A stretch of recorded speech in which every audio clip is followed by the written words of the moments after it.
Welcome to the Infinite Star Connections. We are your hosts. I'm Viviane Chauvet with my friend Jeff Demers.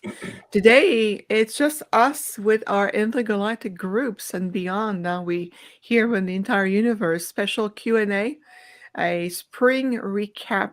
Once in a while, we like to be just the two of us with all of you, looking at what we can explore, exploring some topics, answering questions, having a dialogue among ourselves. And of course, we love having guests. Yes, we love having guests as well. But it's also nice to be able to be with each other. How you doing, Jeff? I'm doing fair. I'm doing okay. I'm doing good. Okay, we, So we went to from fair, okay, to we're good. okay. We're okay. We're You're getting by. okay. So Yes, absolutely. Well, doing good as well. And everybody want to say, make sure you stay in your light and how you're doing. I want to welcome everyone. El, Elisabetta, welcome. Ellie, of course.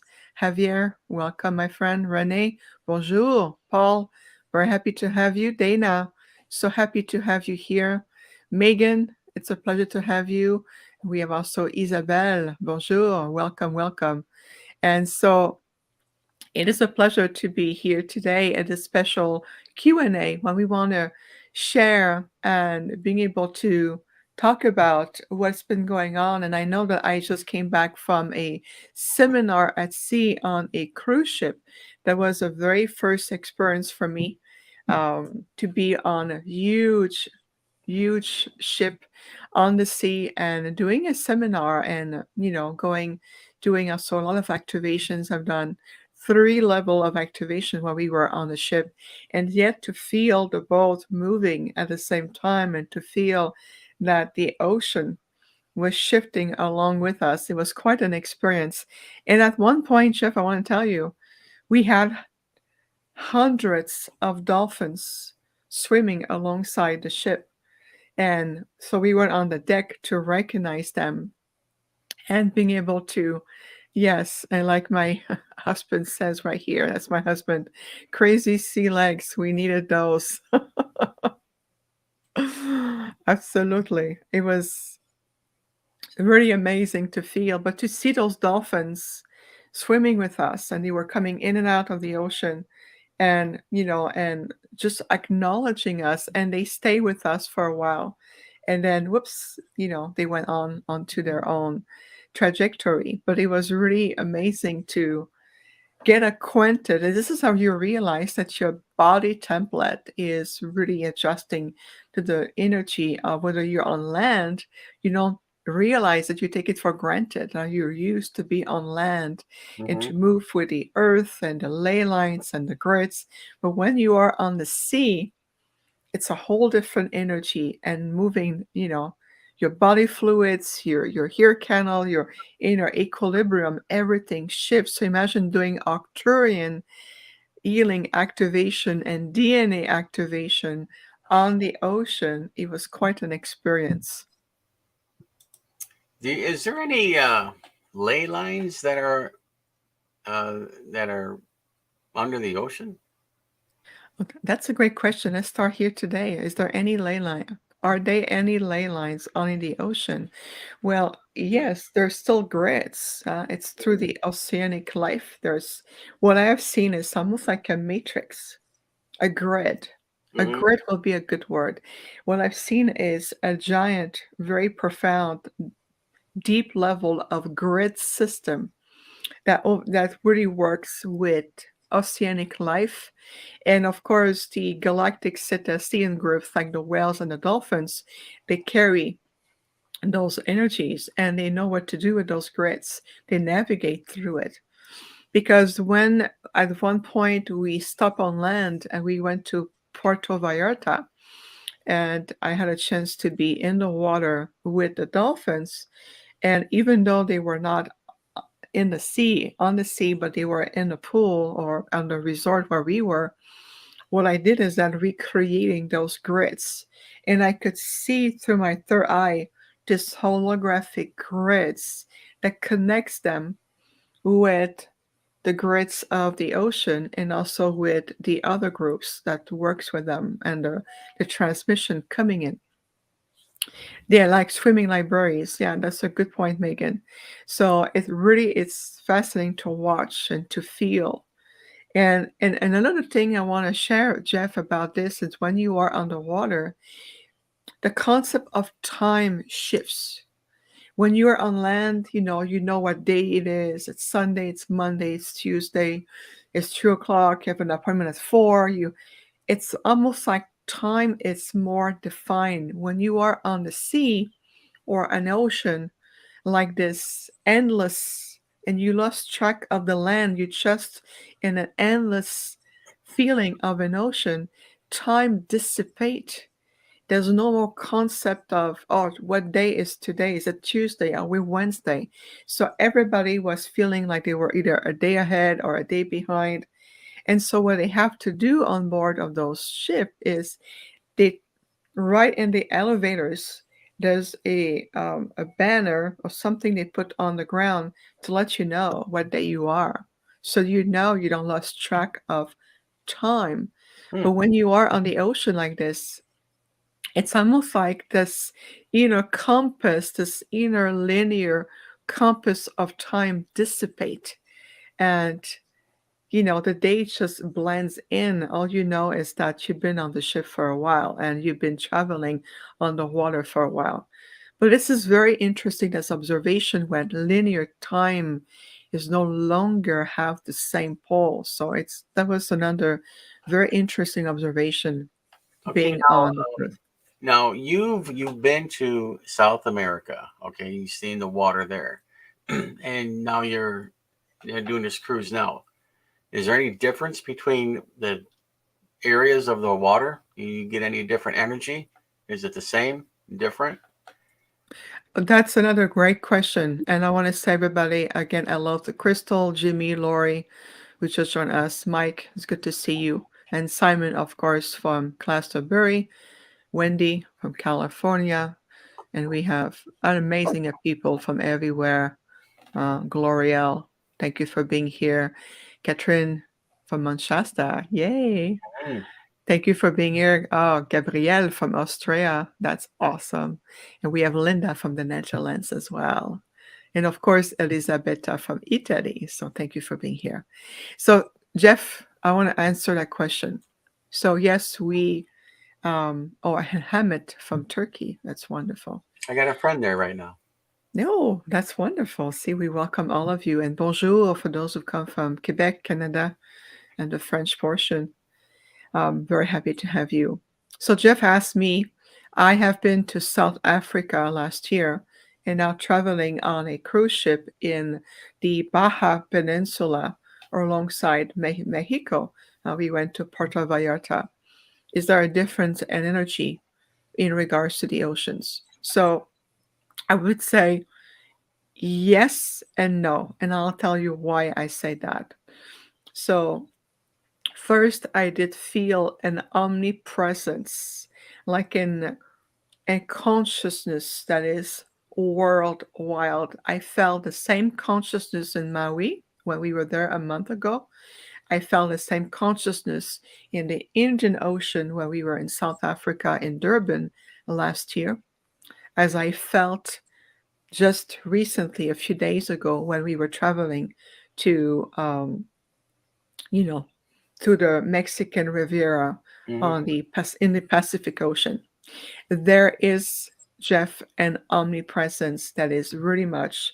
You can feel almost like the ocean or the sacred source of waters really bring the earth together. I felt that very, very closely. That that bring the energy um, of coming together. I felt that, number one.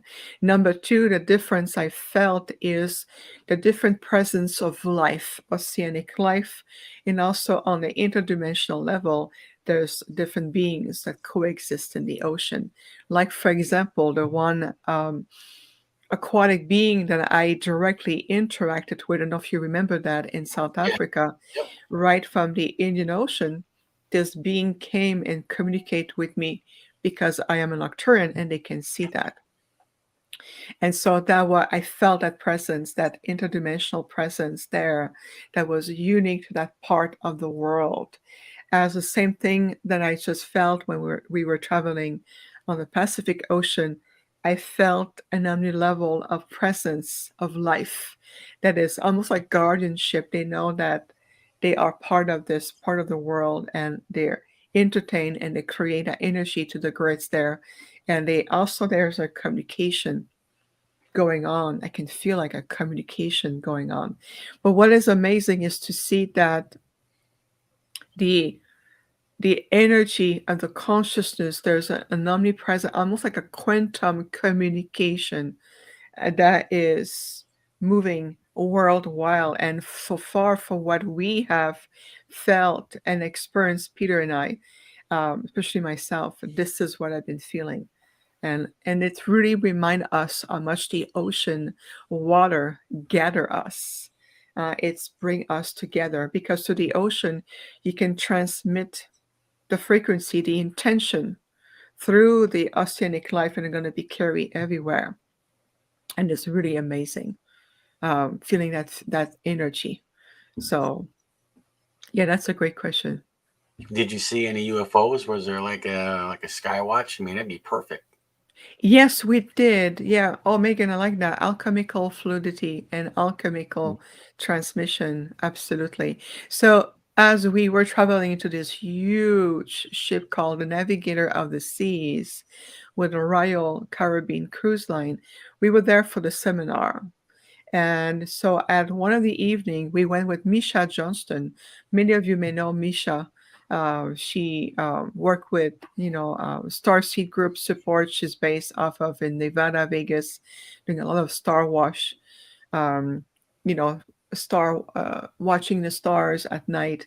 So with Misha and a group, we were about 16, 17 of us. We went on the highest deck of the ship, the 12th deck, when we had a special nighttime binocular and laser pointer.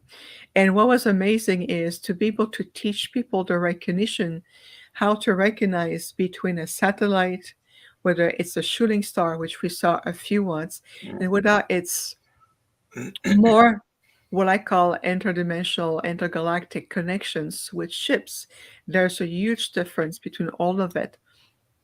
And we were there looking with those special, nighttime vision binocular and glasses, and we saw at some point a formation of what looks like three discs, but it was the behavior behind it, the energy. They were coming in, they would stop, and then we were sending thought forms, consciousness, and then they will come back again and move into a very specific pattern, as opposed to satellites, to even the Starlinks. We saw many satellites. Mm-hmm. They're always fixed Yeah, and they hold a move. lateral line, and they always consistent speed. Yeah, they have always a consistency to it. But we did see very specific formations, points moving, coming through. And then with the laser, we were asking them power up. And at some point, we saw that flash, and then boop, they seems to disappeared. Personally, what I saw through even our balcony, because we had a balcony looking up to the ocean at night, and we saw the moon reflecting on the ocean, which was really wonderful to see the moon reflecting on the ocean. Is I did communicate with my Arcturian fathership, and I saw popping in the sky three orbs, really big orbs of royal blue light. They're like flashing, and they communicate with me. They said, "We are here. We're following you. We have, we're traveling with you to make sure that everything is safe and secure." And like Peter said, this is what we saw again. A few sting of star-like satellite. We saw that too in the sky. And the ship was using the Starlink internet connections, which we didn't have much of a connections, but we had some connections. But what was interesting is I asked my Octran father, I said, Father, why don't you just bring the ship closer or deploy one of our light ship? And they said we would get closer, but we're busy monitoring what's going on because there was other forces that was there. we let's just say there was a lot of activity in the sky, and there was some counter forces that was there too. So they were creating a counterbalance with our ship, making sure that, let's say, that the air and the sea remain clear and free, and so we can continue to navigate. And then at first I'm like, okay, counter forces, let's see what that means. And we got our answer because we were scheduled to visit three ports, and as we're moving beyond Cabo San Lucas for the second port, the captain received a message from the authority and says, "You're not allowed to come. You're not going to be able to come." Something happened, like a small ship, a small craft. There was an incident, and we closed down the port. So we were diverted back at sea. So we had an extra day at sea that we were not meant to have. And what is funny, it's because Misha, again, Misha Johnston is very well known in the UFO field. She said, she was telling me of a story of one of her clients going to visit a port like this in a petroglyph park, looking at a petroglyph in Mm. ancient rocks formation. And she said there was a draconian waiting people on that park. And so when she saw this draconian being, she asked him, "What are you doing here?" And the draconian said, "Well, I'm here to, wait for people energy to come so I can redirect that energy to feed my family, to feed my group." And so I asked Misha, I said, "That's a great, strange synchronicity that you're telling me the story, because the next day we were scheduled to go on shore and to go deep on the land on an expedition to go see the petroglyph park there. And that's the park that we were diverted from. We were not allowed to dock or to go on shore, and we went back on the sea." So I told my father, I said, "Is it anything to do with our group?" And they said, "Yes, there was a lot more going on there, and you were redirected back at sea." But when we got to Puerto Vallarta, that was very good energy. We went on shore, connecting beautiful local people, artists. I got some jewelry a little bit just to support them, my little dolphin that I'm wearing right now. And we went on the resort, and I got to commune telepathically with dolphins. And as you can see, I can see that picture right now. I'm in the water with this beautiful being, and we are in complete communication with each other. I'm transmitting thoughts, and the dolphin is transmitting thought back to me, and we're communing. And it doesn't seem like it, but he's pushing really hard against my cheek here on my left side. He's pushing really hard. I can feel his energy, I can feel his presence. And so I close my eyes, I open my hands, and I was just at that moment. And the photographer took that picture. I didn't even know. I was in complete communication with that beautiful dolphin right there, as on the picture. Wow. Yeah. I wonder if a dolphin has an aura. Oh, yeah. Every living form has an aura. They emanate energy if you really pay attention and you tune yourself. And but of course, I know many of you are very sensitive. We know that this picture was taken into a pool monitored by humans on a resort. So I want to clarify a few things here. What took place here? You see the water behind me, Jeff? All the Yeah. water, Yeah. the pool. So what we've done is activate a multidimensional grid within the water structure. And I told the two dolphins who were there that we're working with, a male and a female, I said, "I want to know, are you happy? Are you well treated here? What is your status? Tell me." And the dolphin said, "This is how we chose to serve humanity, to be of service."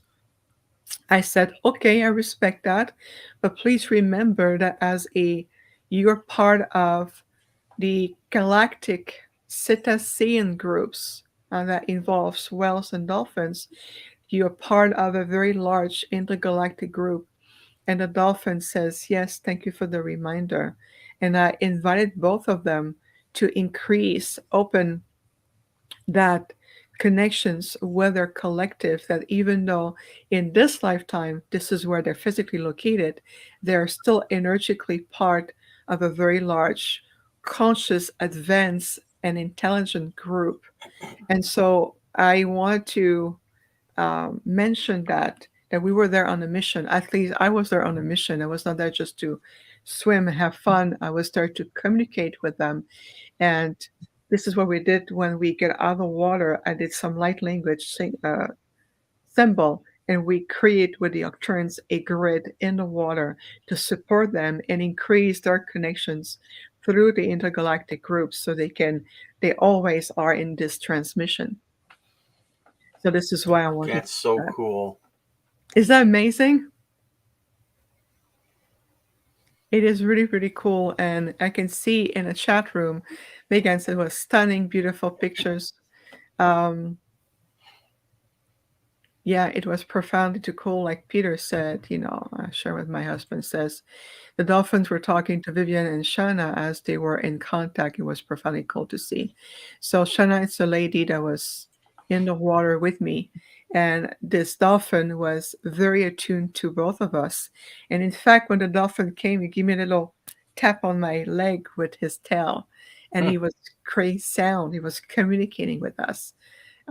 It was very, very moving, very beautiful. And very special indeed, very unique. So this is why I say everywhere we go around the world, and we are there to work with the ley lines, work with the earth consciousness, work with the animal kingdom, the people. We're here to really unify all life in a very unique, unified field. It's a return of unification as opposed to create separation and all of this. So it was one of the most wonderful highlights. And of course, it's meeting all the wonderful people who came to the conference. We work with people from all over the world, including a beautiful couple, a gentleman from Taiwan, and working with his lineage was amazing to do the work. Peter has brought his wonderful copper Nubian pyramid, which is 7 feet tall by 5 feet wide. And so imagine this Nubian pyramid shifting, moving a little bit by the oceanic movement and rhythm, and being sitting inside of it and being doing work. Mm, mm, mm. Okay, so Carolina is asking a really good question. Carolina is asking, have you sensed some mermaid people in the ocean? Do they have messages? And I'd like to answer that question. That's okay with you, Jeff. Yeah, and I got one on top of that one too. That relates to the mermaids. Okay. Did I felt the presence of the Mer people there? At that presence, I must say that we were very, very, very attuned with the dolphins who been with us almost from the get-go. As I mentioned earlier, they were like right as the first day we were at sea, they were traveling with us, knowing that a few days later I will be in the water with two of them.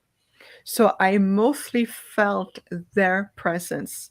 The place where I felt the Mer people the most were in the Indian Ocean, where we were in South Africa. This is where I felt them more than I felt them on this particular cruise that we just came back. It's a seminar we were at. It just so happened it was on a cruise ship. And and so I felt more the Mer people with the other aquatic interdimensional being I communicate with when we were in the Indian Ocean than I felt it right now. Are they there? Of course they are. Do they communicate with us? Yes. And I'll tell you one thing, Carolina, I want to wrap up with about the Mer people is by working with the dolphins, it brought me back into very distinct memories during my time of Atlantis. I don't know about you, Jeff, but I have very distinct, clear memories about the Atlantean timeline. And I know that I was there not as an Atlantean people per se, but I was there as a star people. And we were there to communicate. And I remember traveling to the Stargate and the portal, the crystalline portal, utilized by the Atlantean people at the time. And I remember seeing myself going on shore by the beach, so to speak, and going in the water and communicating with the Mer people and the dolphins through those groups, through sounds. And I can feel my throat chakra was attuned to match the song and the tonality and special languages. I have remembrance of this. So even though I did not feel the presence of the Mer people as much as the dolphins, it triggered that clear memory of them and interacting with them, if that makes sense. Yeah, because my research with the mermen and mermaids, they're all in the Indian Ocean. They don't Hmm. travel up pretty much outside of that. You know, they're Yeah. just in that section of the earth. See, that correlates with what you've researched by saying this is why we were in the Indian Ocean. This is why I felt that very, very clearly. Um, I like what Megan just said. She said that long ago in Durban, in South Africa, she communicated with a shark in a restaurant tank and Hmm. sending love to that shark. There was an incredible experience. So when you communicate, this is what I call attuning your empathic responses and your empathic capacity to communicate with other sentient life forms. And that's what example of what Megan shared, and of course with the dolphins and the mer people, yeah, very clearly in the Indian Ocean. I felt them there pretty much so. Yeah, I mean, you could probably make a case that they could be anywhere because of the oceans, but for the most part, their locations are in the Indian Ocean, Indian Ocean, yeah. Madagascar, and all that. Yeah. Yes. So, Sonia is asking a question I would like for both of us to answer. She asked, do mermaids or mer people, beings, look the way we picture them to be? What is your knowledge of this, Jeff? they're very similar. They got gills on their face. They from the pictures that I've seen that I believe that are real, they longer fingers, the web between them. Very similar features, maybe not as defined as our hands are with the nails and stuff, but as they got the gills on it, they come inside, and we still got that appendix that I believe was used for air, and that they use all the time. So I would think that just maybe the skin is probably a little more suited for the ocean and the pressures of the ocean. Ours obviously isn't. But that I would not call them human, but I would call them beings of sorts, just like octopus. You know. Very intelligent being. They're sentient beings. The Mer people are part of an intergalactic groups. And thank you for sharing that perspective, Jeff. I have worked personally on one-on-ones healing sessions with star seed people, star seeds who come from the Mer people, from this beautiful advanced intergalactic groups. And one thing that is really very difficult for them is to be in the human form. Is some oftentimes during the anatomy, anything from the waist down is that the body remembers so much their natural aquatic ability to be underwater and to move into a certain way that oftentimes etherically, if I look at the holographic temple of their human body, the legs tend to join together and merge. So Hmm. there's no more distinction. So oftentimes the star seeds that comes from the Mer people have a very challenged time to stay balanced on the ground. Feet oftentimes they have spinal issue through the hips area, tailbone, down to the legs, especially with the chakra of the knees, the ankles, configuration of the feet. They have a lot of issue in terms of how do I navigate and walk and be in that sense. So I've been helping quite a few of them to remember that in this lifetime they have in our earth human body, and they need to have this equilibrium. Do they are exactly like they are depicted in the pictures? I think a lot of those pictures today or movies are a little bit there's a romance energy behind it. Yeah. From my personal experience, from what I've seen of them, they look a bit different from what the picture shows us. And I know that the one being I personally saw and interacted with when we were in South Africa had nothing to do with the pictures that we see in movies and cartoons and all of it.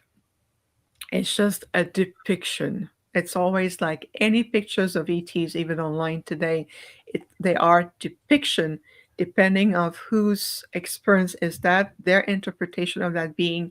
There's always a little bit difference, but they're beautiful. They're really, really beautiful, and I honor them. They travel. One of the ship I've seen for them, it's more of a crystalline based ship, very advanced, very conscious. It vibrates and energy.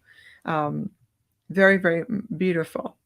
Thank you, Cosmic Alchemist. I'm glad that your Soul Genesis reading was very in depth and insightful for you.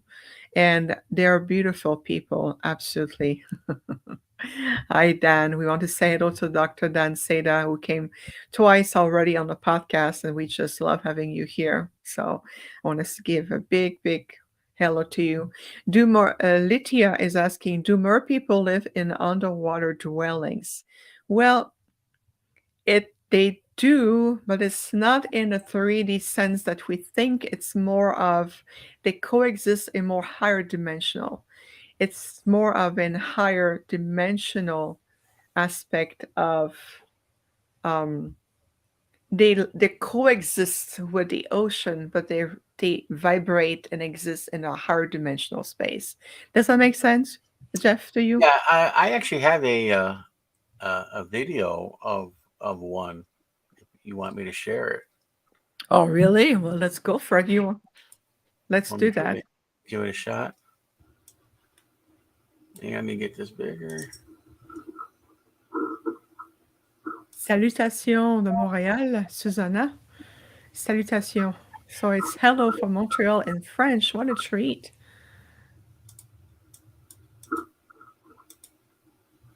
So, Yeah. okay, we're going to show a little video, everyone. So hang tight. And then, Renee, we're going to answer your question today.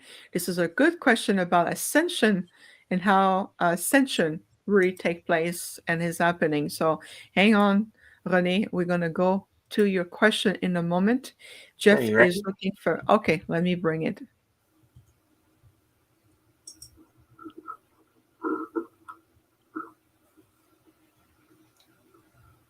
Oh, wow.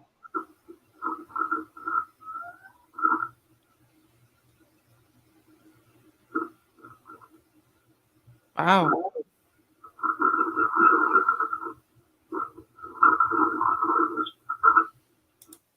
Yeah. So I don't know. That's what I got. Wow.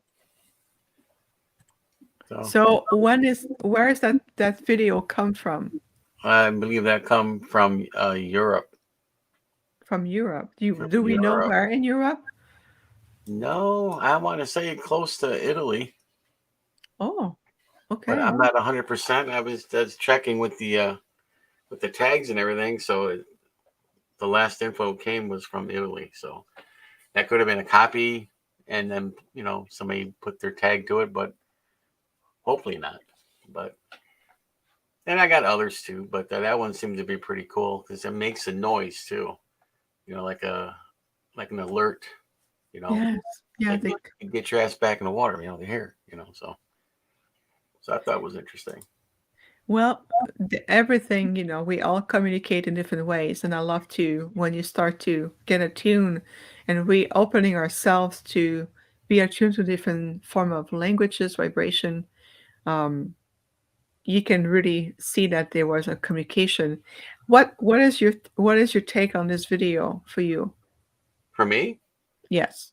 Oh, I can't prove it, and I can't disprove it, but it seems to me that there was a lot of, if somebody wanted to fake it, there was a lot of effort to fake it, and I, I, I, I would say it's about 95% true, only because of of how they jump, how they move, wiggle.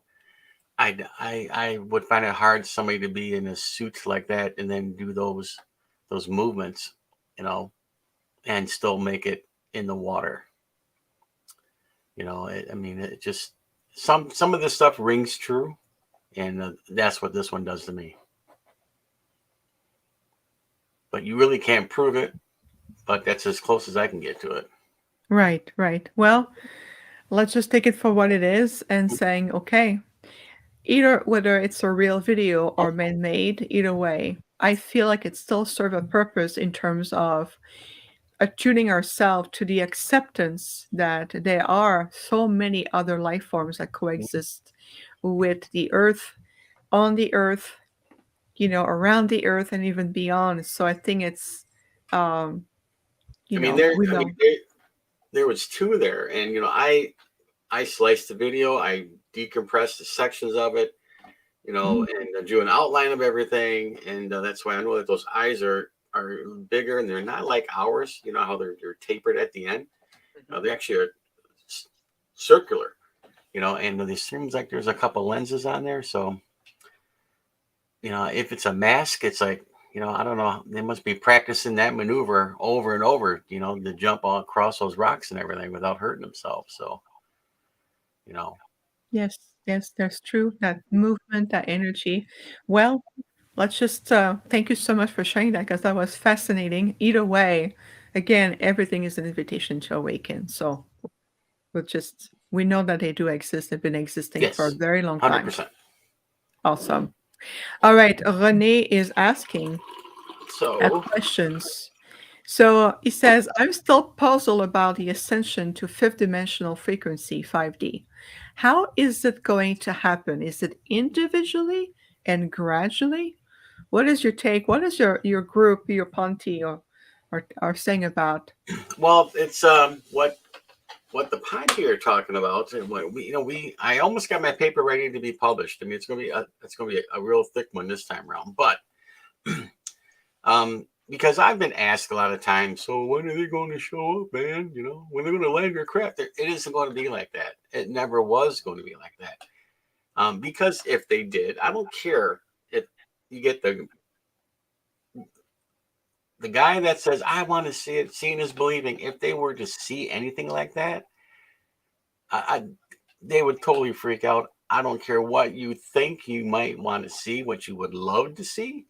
If you are not ready, um, then it's not going to happen to you. You have to. There's a stages, and I explain this in the paper from Sarah that there are levels of understanding and acceptance, so that you know what's going on. Because it's such out of the ordinary for them to land, and we're such a species that we need to see proof. You need to understand what is going on first, and then you need to accept what is going on in order to understand what's happening. I mean, they're not just going to take somebody and say, "Hey, you're going to the fifth dimension. Let's go."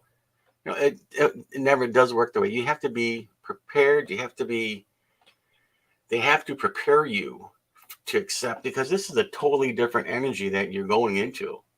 All right, we're used to the 3D, no big thing.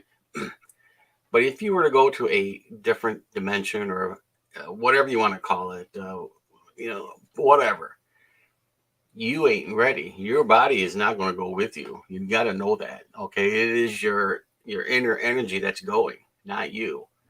You'll get a residual self of you in that dimension, but it's not going to be your physical. That stays here. It won't work anyplace else. I hope that helps. Yes, thank you so much. Absolutely. So, Renee, I'd like to add another layer to that. So, ascension, it's a process that is also individual as it is a collective. Remember that we all interconnecting with each other. So for example, right now, my energy influenced Jeff and Jeff influenced my energy, just like we are projecting that energy. This is why we work so well together, because we balance ourselves with the divine masculine and the divine feminine energies. Ascension is a reawakening process, is to re-understand that more and more you start to remembering that you are a divine being of light that has an aspect of you of come. I always use my crystal. That little infinite spark of you is playing this role right here, right now. And this role says, my name is Jeff. This is my story. This is my where I come from. This is where I grew up. And my name is Viviane. This is my story. So we come together as little sparks. And it says, what's your story? Oh, I want to hear your story. And so, as we are reawakening, understanding that we are part of a huge universe, a multiverse that is constantly shifting, communicating, expanding, we start to identify ourselves differently. Do we want to keep an identity as a little infinite spark with a huge personality trait? And I know that Renee, you're part of my community, and we talk about shifting from the 3D personality matrix and understanding that you are an infinite crystal instead of a little crystal. See the difference here? You are part, you are infinite. That part, that little spark comes from this big crystal. And that crystal says, I'm a divine being. This is my higher self. This is all aspect of me. So shifting from third dimensional density reality into fifth dimensional reality, it's what's called shifting into consciousness, shifting into vibrational experiences. And I talked about it yesterday. Sorry, I have a little friend buzzing around me here. I talked about yesterday during a 2 hour event that I did is how you can apply the shift from moving, thinking, behaving, and feeling that you're part of a linear 3D heavy frequency reality into a higher one. It shifted with you. It starts with you. Your responses. Are you listening to the heart? Are you living your heart, your life to the heart center? Are you allowing yourself to communicate, to allow your channel of communication to be open, to let that energy in? Or are you so busy listening to the mental 3D mind that keeps telling you that you're confused, that you don't know enough, that you don't know anything, and you just keep asking questions. So you have to look, Renee, in terms of where are you every day? Are you present? Are you consciously contributing to bring more light? Are you inspiring others by higher communication, higher words? Are you leading your life by the heart? Or are you just saying, I am playing this 3D field and I'm getting entangled with everything that is being said? So right now in the UFO community, in the spiritual community, everybody become a galactic historian. Everybody become an expert in their field. And that is fine. At the same time, you have to extrapolate what is it that is really making a difference for you, for your empowerment. Like I mentioned on at the conference, there was a lot of ego there, and I'm not shy to say it. It was about my horse is bigger than your horse. I have a bigger resources, a bigger this, a bigger that. I have the numbers. This is what I'm doing, and I chose to extract myself from this. I chose to extract myself from this little 3D game within a spiritual label on it. That is acting as a 5D consciousness within the 3D context. That's a good example of this. Won't you agree, Jeff? I would totally agree with that. I would totally agree. And it all comes down to the individual discipline. I mean, it's a disciplined mind that'll be able to move ahead further, Yes, right? absolutely. You know, Absolutely. And I've been traveling more this year and I'm grateful for that. And I've been speaking at different places. And I can tell you it's all about vibrational resonance. Where are you vibrating in? Are you attracting people who can communicate with? Or are you just staying in the same energy and just feeling that energy. And oftentimes we feel it as a speaker. I'm going to go back to any conference I go. If I see that I am there to contribute to help people go beyond what they have known, helping them to get empowered, understanding who they are. And sometimes I'll tell you, I see extraordinary things. When I work with people in conferences, sometimes I see them, I can tell them, you're a master of time. This young gentleman who came to me, I told him, I said, this identity is just to allow you to peek in, to understand what's going on here. You're a master of time, and you're you've been around for thousands and thousands and thousands of years. And he goes, wow, this is me. Yes, but again, identity, little crystal, big crystal. And it's all about what are you identifying yourself to. And so when I speak at a place, I ask myself, am I contributing to the elevation, or am I feeling just more of who's going to be the biggest, who I'm going to be associated with? Look, I'm with big names. Look, I'm doing this, I'm doing that. This is not about me. It's about the message. It's Uh-huh. about the teaching. It's about what we've come to do. So when I see that, what I do, I extract myself. I Yeah, just hold no, a space, right? right. No, no, I got two. I got the Umo and I got the Panti that are constantly giving me the same message of humanity. And it is my it is my job to understand what they're saying and turn it into English so that we know what the hell we're talking about. I like that about you. Renee, I hope that's inspired you and many people. So what we're telling you, it's really about stay strong who you are. Live your life. Breathe, talk, eat, behave through the strength of your heart. And it's all about the third density. It's about learning the lessons through love. It's about unification, healing, reconciliation. It's about letting go of feeding these egoic groups or minds to for the profit of one or two people, or an organization. We're not here for this. We're here to heal the polarization, whether it's called spiritual, whether it's technology, whether it's UFO field, whatever that is, we're here to come back as a community of light and allowing I recognize your light and you recognize my light. This is ultimately what we need to. So, great question. Nancy is asking us a very good question.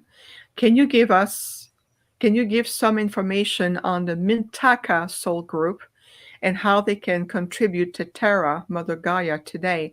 The Mintaka, they're a beautiful group. And if it's okay with you, Jeff, I'd like to start the answer to that for the Mintaka.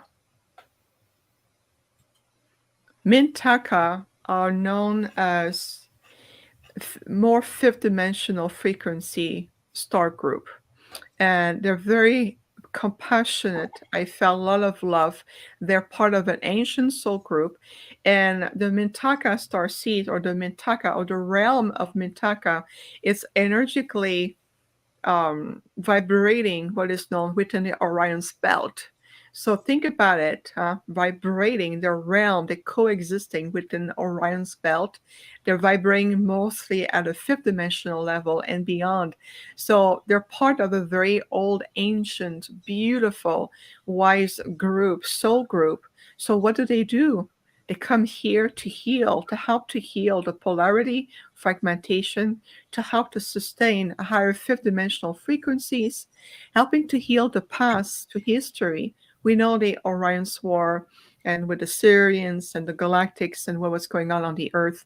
So they come here to bring back this true level of empathic, compassionate responses, helping all of us to get back in touch into our point of higher vibrational frequency about who they are and who we are. So I have great respect for the Mintakan star seeds who come back with such a warmth at the soul level, and they come here to really bring back this higher frequency so we can all the bridge, integrating, supporting that vibrational raise to the fifth dimensional frequency so that the new earth becomes more of a tangible reality. And I love that they come here to also support soul starseed that comes from Orions to heal themselves from trauma and wounds so they can also ascend into a more unified field within themselves. Um, and of course, if you look at Mintaka, who they remember that when you are part of a planet, we have to cherish the planet. You have to protect the world that you're in, even though you may not originate from this earth. It is our duty as guardians to protect this world, protect life. And I love that about them. They work very well with the Syrians, and they work very well also with us, with the Arcturians, because we have a profound understanding that life needs to be protected. And so, in a nutshell, this is what I would say about the Mintakans. Are you familiar with them, Jeff? Vaguely. I only have a small file on them, but I Okay, don't know the intricacies of them. good. Already. Well, I just want to share that because it's a beautiful question, and I want to bring that energy and honoring them. Um, Somebody's asking Ahmed, he said, Jeff, would that be possible to watch the video again? And what is the link? Oh, there is no link. It is something that I screen capped. So yeah, if you want, I can do. Oh, okay. So, Ahmed, for your request, we're going to watch the video again. And Rodney, who's just joining us, you're going to be able to see it again. Um, so, let's take a moment here. We're going to show this video. Whether it's man made or not, remember everything is an invitation to awaken. We know that it's maybe a triggering some memory connectors within you, the time of Atlantis, Lemuria, even before that. So just allow yourself to feel. So Jeff is going to show the video again. And yes, Lena, Ascension is also a collective effort. So here's the video.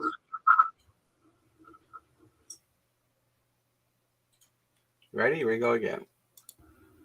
Already? One more time for the beautiful video. See, you Oh, can see wow. a little bit, and you see there's one coming back up inside of here. Okay. Yes, we see that. That's beautiful. They're gorgeous.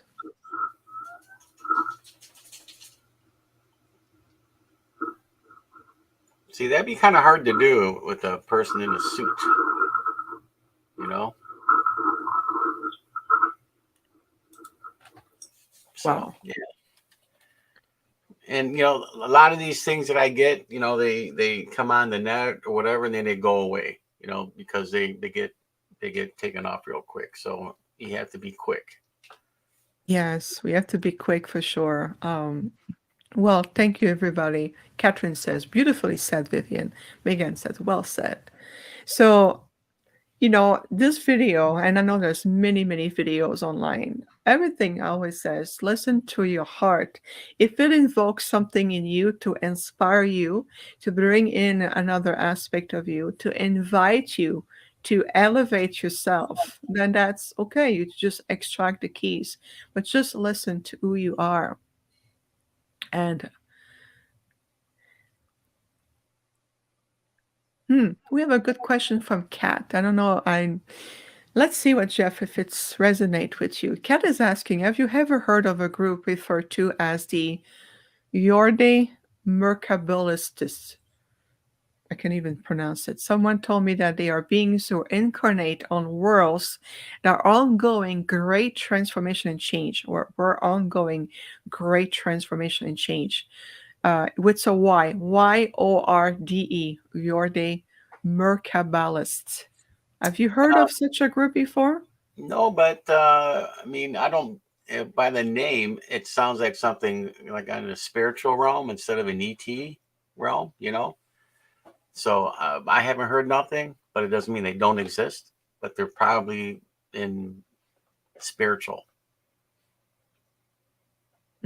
Okay.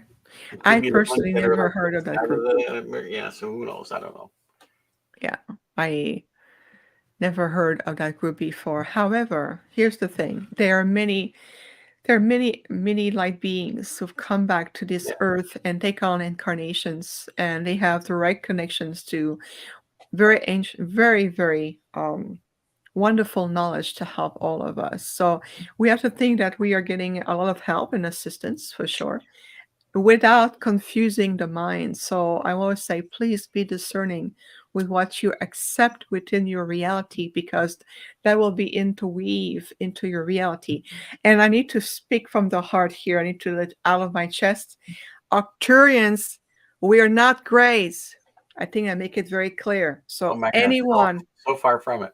I don't care who you are, anyone, and I say no names, but anyone who tells you that Octurns are grays from Orions and we are dark agent of the evil God, are completely misleading you. There, I say it. I feel better. It's said. good. Okay. It has to be said because I get emails and they look at sources, and I'm not going to say who and where because I am diplomatic and I'm curious. But there's something, get off our tails. We're not grays. We honor them. Everybody play a part. We are Octurians, and we are very advanced, loving masters. And so, even though you portray us as grays, it is, I'm asking you, what is your agenda? So, this is it. We're two different races, completely very distinct here. Okay. So there we go. The message is sent with love, appreciation, and gratitude. Let's stay in the light, everyone. Let's focus. Let's work together towards ascension. This is what we're here for, and not to create separation in the communities and the UFO field or the spiritual communities. Enough of this. We have to stay unified. This is how we're going to go through ascension together, individually, collectively, and as a planet. That feels Feel wonderful. better? You feel better now? Oh, I feel wonderful. This is called empowerment, everyone. Empowerment. All Well, see, right. it all comes down to education, too. Yes, education, empowerment. And if you listen to everything that we do, everything, you can tell that we always there. We're very consistent with our messages. We're there to really support the elevation, inspiring you to be who you are and to supporting you. So, let's clear that out of the way and let's continue because we have bigger work to do. We have bigger tasks in front of us. So let's just keep going and no one as the ultimate authority. I'm sorry to say, but no one as the ultimate authority. If anybody tells you that they're the only source out there, red flag, red flag. So beautifully, strongly. Is that your new baby? I just heard, Jeff. No, that's just Harley. He wants to go upstairs because the puppy's out now. So I was like, Ah, that's wonderful.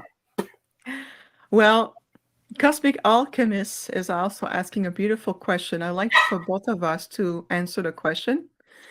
And she says, these galactic beings are so precious and wise. They are here to serve and help our Earth, Terra, for ascension, mermaids, dolphin, whales, the positive dragon, and unicorn. Are unicorns from any specific planet? Jeff, what do you know about the unicorns? absolutely nothing. That's To be why I totally love honest, this. I have nothing. Yes. Okay. Well, what I will say to you, beautiful alchemist, is that it is to my knowledge that the unicorns are a group of very advanced beings that apparently coexist within Sirius, the star Sirius. There are many planets there. It is my understanding that their home planet will be in a higher vibrational state or higher frequency within the Sirius realm. So they're coexisting with the Sirian, that's just at a higher level of vibrational state. And this is why I understand of the unicorns. They are almost ethereal in their qualities. And I just love their grace. They emanate such a grace about them that makes me feel very close to Prime Creator in that sense. This is why I respect them so much. Um, And it reminds me when I interact with the galactic fairies and their realm, there's such a level of vibrational understanding and resonance that that's why I just to talk about the unicorn as an advanced group, I can feel the love and it really uplift me. So this is what I know personally of them. I will invite you to communicate to your heart center, open your heart center, and just to feel the intention of your thoughts. Remember, it is higher consciousness communicating with higher consciousness. So I want to just remind everyone of this. Thank you, Megan. And thank you for the question. Lita is asking a good question for both of us, Jeff. Could you please possibly speak to the current activity of the Lemurians? I have learned that they have been located in Telos under Mount Shasta and are now returning to help us to build a new Earth. What do we know? Well, what I know about Lemuria is they're. I don't know if they're underneath Mount Shasta. I'm sure they go in and out of there, but they're basically out of central Mexico, right? And the remnants of the Mayan civilization were from Lemuria, which the androgynous people were, and I that's as far as I'm staying. I'm still understanding about Mu and Lemuria still, but I am not an authority to really speak on that. All that stuff I got too was from Mahudi, who knew a lot about Mm, Lemurians. So whatever he said, I was just absorbing and writing it mm. down and all that. So, but I don't know if they're coming back. Probably not, is my opinion. But I am sure that we'll be hearing more about that pretty soon. Wonderful. Let's just hold our hearts a moment for our dear friend Clifford Mahudi, who is now is working with us from the realm of light with all of ancestors and His grace. I know that when we did an activation with the Pleiadian in Uluru, Clifford came during the activation and he says that he was coming to support us. So I'm glad that you're mentioning Clifford Mahudi today. Oh I yeah, I can, mean he's always with me. He's up on the wall, but he knew a surprisingly mm, amount. He knew a lot about Lemuria. oh yeah, absolutely amazing. Well, Lita, let me share also what is my first-hand experience with them. So many of you know that I was part of the Stargate second retreat in Maui just about a month ago, which I'm so honored to be a part of. So I want to say hello to Pragit and Julian of the Stargate and send them our love, of course. So when we were there, we worked very closely with the Lemurian masters and creating this grid that unify all the islands within Hawaii. And from there, this beautiful multidimensional complex grids of light were extended to Mount Shasta. And the messages that I received directly from the Lemurians is that this year, 2023, it's a year of grand reunion, grand return. That's the word I heard, grand return. And so the Lemurian and even the Atlantean who are working with the Telosian in Mount Shasta in the etheric aspect of the mountain is they're coming together. There's a reunification, a grand return going on. And so part of our task when we were to Maui was to already clear the level of the wounds of a past history to liberate many souls who were still between dimensions. So we opening that up and we clear a lot of warriors and spirit there to activate the grids. And the Lemurian masters came with us and they show it to me that when we're going to be in Mount Shasta, which Peter and I will be, and I know Jeff, you will be also, we're all going to be physically at the Rock Potter Summer Mount Shasta conference. It's a big one this year. It's to also bring back this reunion and this activation through Telos with the Lemurian. There's also Atlantean teachers who are there with the theologian and, of course, the high priest Adama and the other groups. But that's what we've been told. It's a time to come back together to support us into ushering our civilization into the fifth dimensional ascension process. And it's also helping the earth for her elevation into the higher realms. So this is what I've been told. They said, go to Maui, activate the grace, do the work. And then when you go to Mount Shasta, we're going to go to the next level. So there's going to be more to come when we're there in June, this June, in Shasta, and working with them. And I know for one thing, last year when we were in Shasta, there were an activation done through the etheric aspect of the mountain. And I saw the theologian and I heard the spirit of the trees telling me, what took you so long? You need to come back. And there was another level of preparation that was put in place last year in 2022. Now we're coming back this year in 2023. And it's really much almost like a grand union, like a family reunion, so to speak. That's the word I heard, grand reunion. So there will be more to come. Isn't that exciting, Jeff? Yeah, I would hope to be there too. Yes, you're going to be there for sure. So I want to thank everyone who says we love our Arcturian friends and they love you too. We're really here on a mission of love, inspiration, and elevation. And Kat is asking, do you know if any Arcturians are working with the elemental beings here on Earth? And the answer is, of course we are. We are working with the consciousness of the celestial being that you call Gaia, as well as all the realm that coexists with Gaia, which includes the elementals, elements, the beings that also support life on this earth. In fact, oftentimes during our Arcturian energy matrix healing, we attune the body elementals or the elementals body structures within the body structure of people. So we do working with them very closely. Yeah, absolutely. So uh, this is definitely something that we do working with the elemental beings. We have many point of contacts on the planet, and you know that the true genuine Arcturian star seeds are currently on incarnation on this earth. We are less than 5% of on the planet. So through Arcturians in physical form, right here, right now, we are pretty rare birds. However, we communicate with a lot of people to support this most important historical time that we call the re-ascension process, the reawakening back. Um, so this is why I love this question, Kat. So thank you for so much for that. Okay.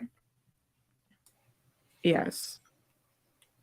So one thing that Jeff and I are very keen and we're very much in sync with each other is that our podcast does not only give a voice to the intergalactic communities, but we also avoid dwelling into heavy subject like secret space programs and what is the government up to and all of this. And I'll tell you why. That's because, yes, that's because we believe that our role is more on a higher note. We talked about that supporting everyone into the future timeline, supporting the evolution of consciousness, bring yourself into the next phase of what this ascension is about. And everyone has their role. We have a lot of historians on the planet. Some people run really, really deep into talking about what NASA is about and what the ET says about it and what is the moon is about. There are people who are, their role at the soul level who have come for that. Our role is of a different nature. And so this is why that even though some people ask questions about this, we honor you, but we also invite you to see what is it that is going to contribute to your soul evolution, or is it just pure mental curiosity? So we're going to avoid mental curiosity. We prefer to feed your soul and your heart. And I hope that resonates with you. And for you too, Jeff, I think where you and I were on the Hmm. Yeah, same page with that, right? yeah, because there's a lot that the people have to um, know about themselves first before you know about what's going on around you. Yes, We there were is not a lot. we were not told the truth from the beginning. And that's what it's really part of the reversal of the thought system. So, part people asking, what's going on? Well, on a higher note, from an intergalactic perspective, you are deprogramming yourself, whether Hmm. it's generations, ancestral, historical, and even on the intergalactic level. You're starting to bring yourself back into a higher form of understanding and alignment with understanding the true nature of human beings and the diversity of life here as it represents the diversity of life in the stars. Remember that ultimately we are made of the same substance that creates spaces, void, planet, galaxies, stars. We are part of that energy. And so to identify ourselves at a higher elevated plane is allowing you to activate your co-creative faculties and your ability to shift your reality like this even in the mundane, like when I was on that cruise ship. I was sitting at one time in the dining room. That's no more 3D than that. Sitting to eat dinner. That's very 3D, right? And I can listen to the conversation around me.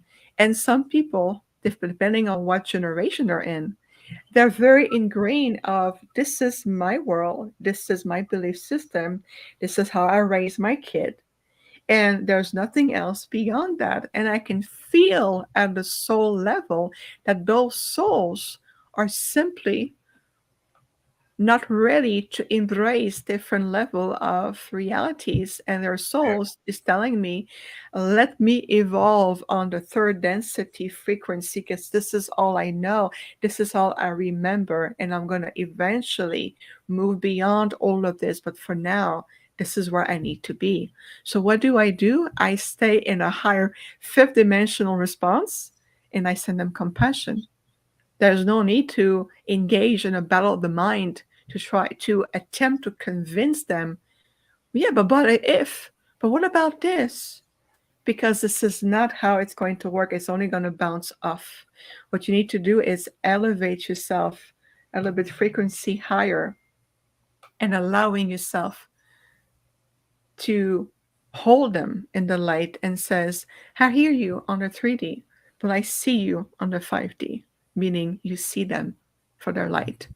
That's a good way also, Renee, about 3D, 5D, what's the difference, is how your response to someone or a group or situation that will bring you back into a 3D or argumentation, proving your points, and attempting to shift when you can shift it into a more high frequency. And that's what you do. And what I do is I smile and I said, I hear you with your mind. I see you with your light. And that's what I do. I hope that inspires everybody here. So, yeah, love is everything, the highest level. Talk about the retreat here. I'm not quite sure about the retreat. Letha, I'm not quite sure which retreat you're talking about. If you're talking about the conference, Rob Potter conference, it's a conference, not a retreat. That's going to be June 21st to June 25th this year, 2023.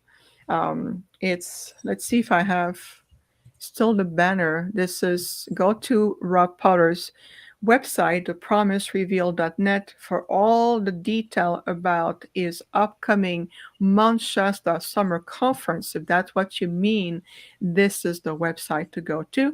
I will be there as a speaker. I'm going to be offering a workshop. Jeff will be there in person as well. Peter and I will have also a vendor table with all these wonderful tools. So come see us. This is the website if you want to register. There's still tickets available from what I understand. And I hope that answered the questions right now for you, Letha. And for you as well, Rodney, when you said give the information, you can also visit my website, which is right at the bottom of the screen, infinitehealingfromthestars.com. Marine, merci beaucoup. Very happy that it's inspiring you. We love you too. Merci. Thank you for being here. Love the energy. I know it's been absolutely incredible. So, euh, oui, Marine, c'est ça. C'est exactement ça.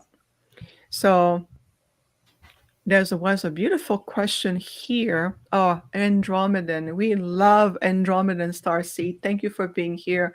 There absolutely is so wonderful. So there was a question. I'm attempting to find it again. I think I have it right now. So Lytia is asking, are the gnomes considered as elementals? What do you know about the gnomes, Jeff? I would. The gnomes are like guardians. You know, Yeah. they are like patrol, and they would make sure that the elementals are kept safe. That's what I know about gnomes. And no, they don't look like that dude that is on the advertising. No, they're not totally like that. But the gnomes are like the warriors of the woodlands, lack of a better term. I love that. I love that. Well, the gnomes, for what I understand, I feel that they might be part to some degree to the elementals, but I think it's also part of the extended, and I do say extended, more the galactic fairies world, like the extended branch of it. And I'll tell you why I say that. It's because when I used to live close to the mountain range here in Arizona, I would have gnomes coming to my house, and I Mm-hmm. could hear the little footstep on the carpet. They came to play with my cat. I had my big boy at the time, who he was a Lyran soul in a cat form. He was a guardian for me that was sent to me. His name was Grizzy. And they would come and play with my Grizzy, my cat, and I could hear them like walking, and I could see my cat like looking at them and chasing after them. They were having fun. And what they did is that they came through support the guardians, the mountain range that I was living in close proximity of. They were working with the guardians of the mountains to also help with the earth elements, to help to protect the earths with the ley lines, the grids. And they knew vibrationally who I am, even though I look a lot humans. But those beautiful beings of higher frequencies, what they see is they see my true being. They don't see this identity. So they knew that they were being welcome and they were safe within my house. So they will come and interact. And at one point, I saw in the kitchen, right, hiding behind one of my kitchen chair, a gnome who was just looking at me like shy. And Yeah. I told the gnome, I said, I can see you and I honor you. You know that you are welcome here. My only consideration, my only guideline was if it's anything after from midnight on, it's sleep time. And they So don't. they no, but they knew by 11:30 p.m. I would tell the gnome we're getting ready for bedtime, and they were like, okay, and they would simply revert back to their reality, and I would not see or hear them again until the next evening when they will come back and play with my cat again. So I have the joy of interacting with them, and the other reason why they were drawn to me, and I'll tell you that, it's because I was taking the time to observe nature. I would take the time to take a walk around the neighborhood and be in awe with the flowers, the diversity, the color frequency of the bushes. I would talk to the trees. I would stop to feel a flower in my finger, a leaf, and they were very drawn to me because the fairies understood that I did appreciate deeply their work with nature. So I attracted the attention of the realm of nature, if you want. And I was going to communicating with the fairies, which brought the gnomes afterwards. Did you see how it worked? It really is. I was I have a natural ability to feel the presence and look at the vibrancy of colors when no one go, oh yeah, they're pretty.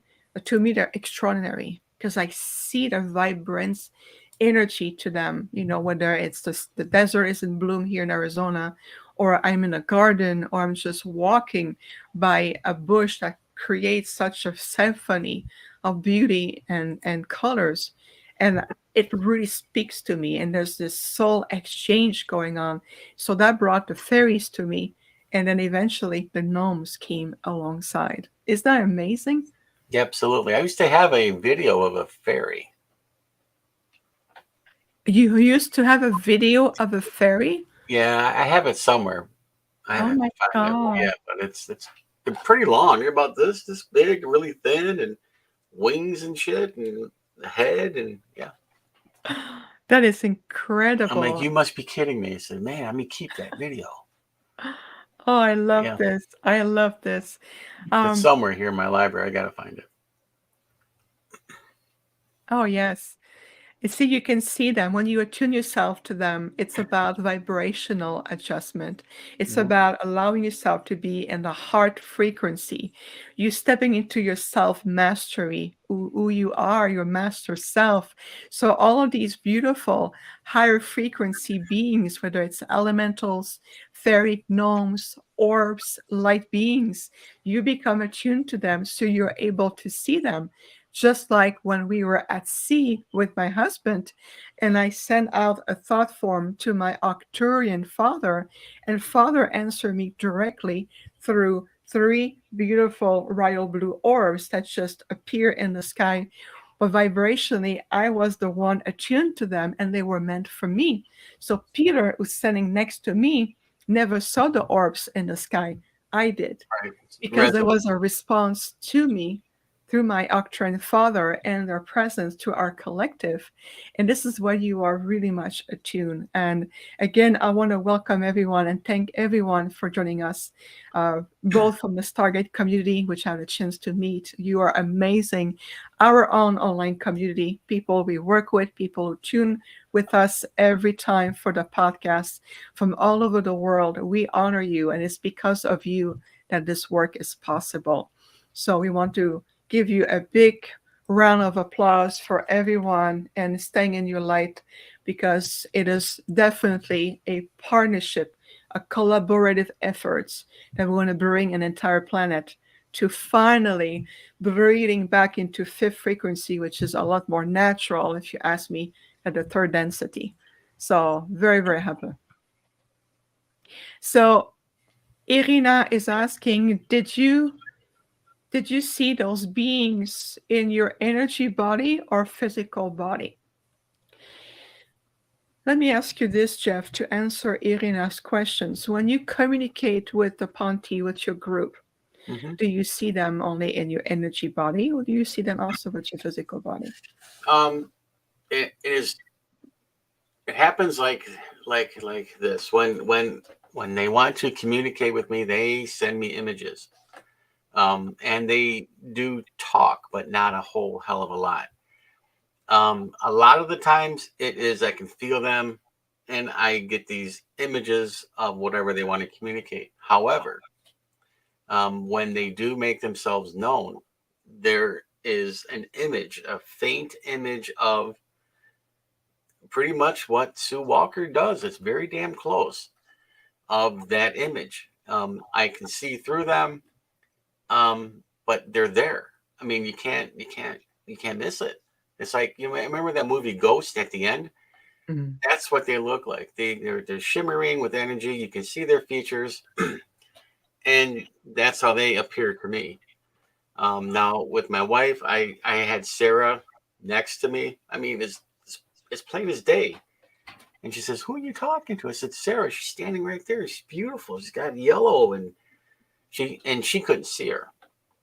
So I said, "Well, whatever. I know they're there." But all she could see was like a displacement of heat, like like on the street.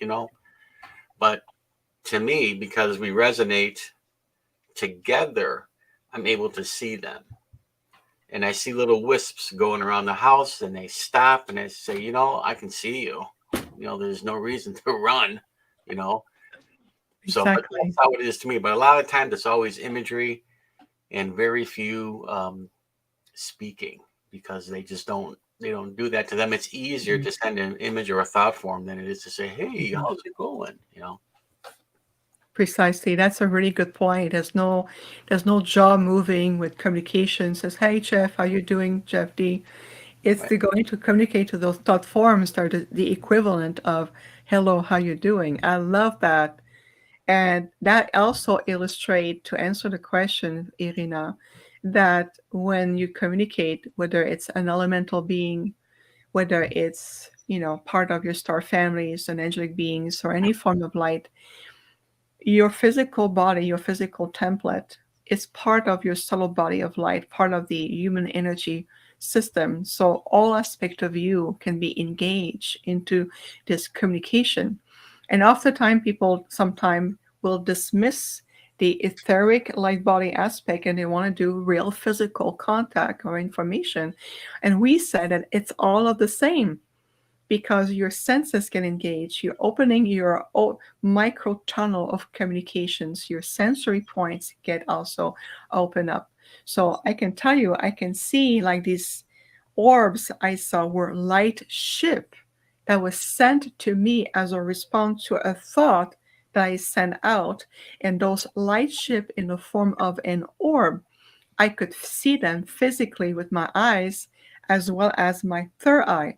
So Hmm. in that point, all aspect of my beings and my body were in sync with each other because I could see physically and combined with my third eye, that triangular aspect of visions were completely in sync with each other. And so I will always invite all of you to allow all aspects of you to be engaged in these higher dimensional communication and interaction without dismissing one more than the other. It's like telling you, I'm going to use my right hand and dismiss my left one. Well, they're part of the body. Eventually you need to bring all aspect of you. So when they come to you so close to this, um, you know that you are in true presence of higher intelligence. There's no need for electronics. There's no need for devices. There's no need for anything like that. It's consciousness communicating with consciousness, and it is absolutely amazing. What wouldn't you say, Yeah, Jeff? and that's how the UMO communicate too, is through Hmm. a conscience connection, which is initiated and agreed upon before anything is done. Okay, it isn't that they just appear here and say, "Hey, let's do something." No, there's an agreement process that has to go first, and then that's the same thing with the Ponte, but but we already had that agreement a long time ago that my house is your house, and they come and go as they please, and they do get in my way, and sometimes they are a pain in the ass, but they're fine. Strike. Well, let's just say that my group is a little bit most different from your group, and we love each other. Since my group has no need to chew on your pickles, and my group has no need to Yeah. handle your socks. We're just on a different level. Well, you know what happened the other day is that the wife was out and I was watching the dogs. We're on a couch and we're watching TV, and the doors were closed. It was a nice day out, but nothing. There's no windows open, and she does a lot of painting. So on her easel, there's this painting, and it's been sitting up there for like weeks because she works on it, doesn't works on it, doesn't. Well, we're watching TV, and I hear this big old thump, and then Harley gets up, starts barking. I'm like, oh my god! So I walk around and I find the painting on the floor. Damn! So I put the painting back up on the easel, and I said, you guys, you know. So that evening, we're watching TV. The wife's there watching TV. Boom! Power go or the cable goes out. What? And I'm looking around. Well, we still have power. I said, "Where's the remote?" It's over there. So she takes the remote, turns everything back on, and we're good. Well, the same night in bed watching TV, TV goes off again. I'm like, what? Different TV, different remote, and so I mean, that's them playing. And you can always say, "Well, sure, they just went off," but I mean, it happens a lot. So I mean, stuff. I mean, my house is a weird place anyway. So I mean, there's orbs around all the time. Almost like I got to push them. So yes, these people will get more and more interaction just like that. I'm assuming. Mhm. So Absolutely. don't be Absolutely. afraid of it. There's no need to be afraid. Remember, fear and light cannot coexist in the same space. So choose the light. If there's any doubt, raise your light and ask the light to shed more light to understand, right? So we're going to be back on Sunday, April 30th, with an amazing guest, Debbie Solaris, which I had a joy of meeting and interacting with during the Ascension retreat in Sedona a few weeks ago. So Debbie Solaris has graciously accepted to come and speak of her beautiful knowledge of the intergalactic communities. We're going to be talking about galactic history, and also association sometime between physical issue or symptoms and how it can relate to your star groups and much more. So Sunday, April 30th at 11 a.m. Pacific time, which is 2 p.m. Eastern time. Join us on this wonderful time on Sunday, April 30th. In the meantime, stay in your power, everyone. Believe in who you are. Have faith in yourself. Trust your intuition. Follow your heart.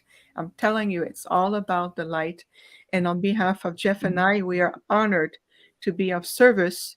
And we send you our gratitude and much love to all of you. And to you as well, my friend Jeff. I appreciate you. Already. Well, we'll see you very soon, everyone. Namaste.